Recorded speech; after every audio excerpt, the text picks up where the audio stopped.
రాజకీయాలలో ఉన్నప్పుడు character, credibility అనే పదానికి అర్థం తీసుకుందాం.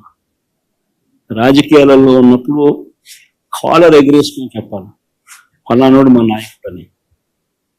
అది ముఖ్యమంత్రి అయినా సరే,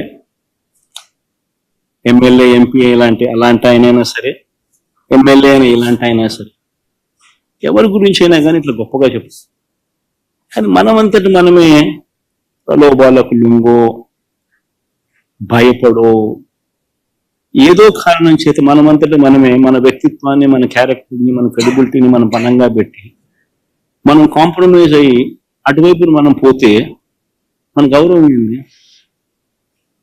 మన వాల్యూ ఏంది, మన క్యారెక్టర్ ఏంది, మన క్రెడిబిలిటీ ఏంది? Character and credibility with in our selves to stand up. నిన్న జగన్ రెడ్డి వ్యాఖ్యలు వింటుంటే అతని గొంతులో భయం స్పష్టంగా కనబడుతుంది. ఎందుకంటే తనకి అతి సన్నిహితులైన విజయసాయిరెడ్డి, బాలినేని శ్రీనివాసరెడ్డి, ఉదయ్ భాను లాంటి వాళ్ళు కూడా తన పార్టీని వదిలి పారిపోతుంటే నేను ఏమైపోతానో, నా పార్టీ ఏమైపోతుందో, కార్యకర్తలు కూడా నన్ను వదిలిపోతున్నారో అనే భయం నిన్న తన మాటల్లో జగన్ రెడ్డిని చూస్తుంటే కళ్ళకు కట్టినట్టు మనకు కనబడుతుంది.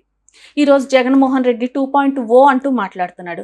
మరి గత 5 ఏళ్లు తన పరిపాలనలో రాష్ట్రాన్ని విధ్వంసం పాలు చేశాడు, రాష్ట్ర ప్రజల్ని ఎన్నో ఇబ్బందులకు గురి చేశాడు, ప్రతిపక్ష నాయకులపైన అక్రమంగా కేసులు బనాయించి ఇబ్బందులు పెట్టాడు, పార్టీ కార్యాలయాలపైన దాడులు చేయించాడు, మహిళా రైతుల్ని ఈడ్చి కొట్టించాడు, బాబాయ్ గొడ్డలి పోటు.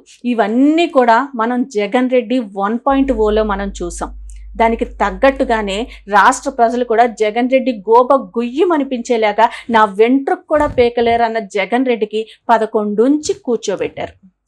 ఈరోజు అలాంటి జగన్ రెడ్డి 2.0 అంటుంటే జగన్ రెడ్డి 1.0లో విధ్వంసాన్ని చూసిన రాష్ట్ర ప్రజలు ఇక 2.0లో విధ్వంసం ఏ రేంజ్లో ఉంటుందో ఊహించుకోలేనంత పిచ్చోళ్ళు కాదు ఈరోజు మన రాష్ట్ర ప్రజలు.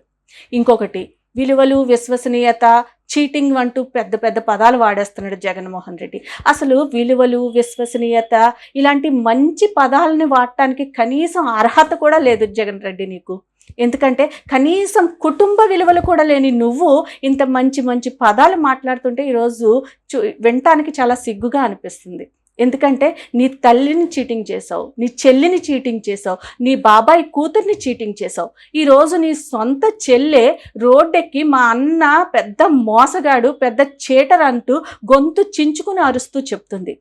5 ఏళ్లు రాష్ట్ర ప్రజల్ని చీటింగ్ చేసావు, పోలవరం నిర్వాసితుల్ని, R&R ప్యాకేజ్ 10 లక్షలు ఇస్తానని చెప్పి వాళ్ళని చీటింగ్ చేసావు, 33,000 ఎకరాల భూములు ఇచ్చిన రైతుల్ని చీటింగ్ చేసావు, ఉద్యోగస్తుల్ని చీటింగ్ చేసావు, ఫీజు రీఎంబర్స్మెంట్ అంటూ స్టూడెంట్స్ని చీటింగ్ చేసావు, మహిళా సాధికారత అంటూ 5 ఏళ్లు రాష్ట్రంలో మద్యం ఏరులై పారించి మహిళలు తాళిబొట్లు తెగేలాగా చేసి మహిళలను చీటింగ్ చేసావు.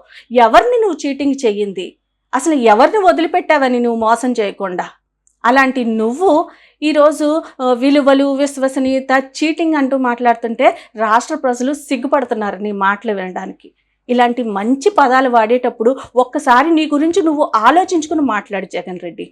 లేదు నేను ఇలాగే మాట్లాడతానంటావా? రాష్ట్ర ప్రజలు ఏమీ పిచ్చోళ్ళు కాదు. నీ మాటల్ని అర్థం చేసుకోలేనంత తెలివి తక్కువ వాళ్ళు అయితే ఈరోజు రాష్ట్రంలో ప్రజలు ఎవ్వరూ లేరు. నీ 1.0 విధ్వంసాన్ని చూసిన వాళ్ళు 2.0 ఏ రేంజ్లో విధ్వంసం ఉంటుందో వాళ్ళకి తెలుసు. కాబట్టి ఇలాగే మాట్లాడుకుంటూ నువ్వు వెళితే రేపు ఆ ఉన్న 11 కూడా పీకి కూర్చోబెడతారు.